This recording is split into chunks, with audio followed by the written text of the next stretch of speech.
Hello, citizens of the world. We are anonymous.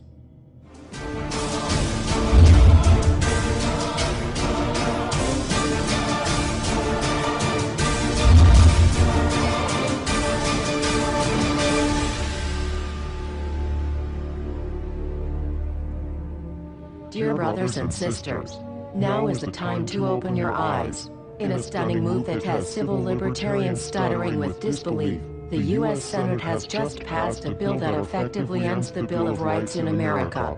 The National Defense Authorization Act is being called the most traitorous act ever witnessed in the Senate, and the language of the bill is cleverly designed to make you think it doesn't apply to Americans. But toward the end of the bill, it essentially says it can apply to Americans if we want it to. Bill summary and status. 112th Congress, 2011 to 2012, S. 1867. Latest title, National Defense Authorization Act 4. This bill, passed late last night in a 93-7 vote, declares the entire USA to be a battleground upon which U.S. military forces can operate with impunity, overriding posse comitatus and granting the military the unchecked power to arrest, detain, interrogate and even assassinate U.S. citizens with impunity. Even Wired magazine was outraged at this bill, reporting, Senate wants the military to lock you up without trial. The detention mandate to use indefinite military detention in terrorism cases isn't limited to foreigners. It's confusing, because two different sections of the bill seem to contradict each other. But in the judgment of the University of Texas Robert Chesney, a nonpartisan authority on military detention, U.S. citizens are included in the grant of detention authority. The passage of this law is nothing less than an outright declaration of war against the American people by the military-connected power league. If this is signed into law, it will shred the remaining tenets of the Bill of Rights and unleash upon America a total military dictatorship, complete with secret arrests, secret prisons, unlawful interrogations, indefinite detainment without ever being charged with a crime, the torture of Americans and even the legitimate assassination of U.S. citizens right here on American soil. If you have not yet woken up to the reality of the police state we've been warning you about, I hope you realize we are fast running out of time. Once this becomes law, you have no rights whatsoever in America, no due process, no First Amendment speech rights, no right to remain silent, nothing. The U.S. Senate does not want us to speak. I suspect even now orders are being shouted into telephones and men with guns will soon be on their way. Why?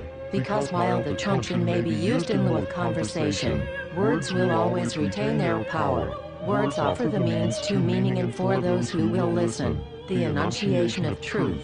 And the truth is, there is something terribly wrong with this country. Isn't there? Cruelty and injustice, intolerance and oppression. And where once you had the freedom to object, to think and speak as you saw fit, you now have censors and systems of surveillance coercing your conformity and soliciting your submission. How did this happen? Who's to blame? Well, certainly there are those who are more responsible than others, and they will be held accountable. But again, truth be told, if you're looking for the guilty, you need only look into a mirror. I know why you did it. I know you were afraid. Who wouldn't be? War, terror, disease. There were a myriad of problems which conspired to corrupt your reason and rob you of your common sense. Fear got the best of you, and in your panic, you turned to the now president in command, Barack Obama. He promised you order. He promised you peace. And all he demanded in return was your silent, obedient consent. More than 400 years ago, a great citizen wished to embed the 5th of November forever in our memory. His hope was to remind the world that fairness, justice, and freedom are more than words, they are perspectives. So if you've seen nothing, if the crimes of this government remain unknown to you, then I would suggest that you allow the 5th of November to pass unmarked.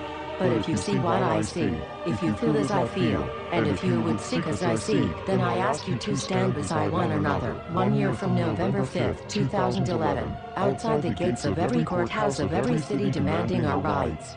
Together we stand against the injustice of our own government. We are anonymous. We are legion. United as one. divided by 0. We do not forgive censorship. We do not forget oppression. U.S. Senate. Expect us.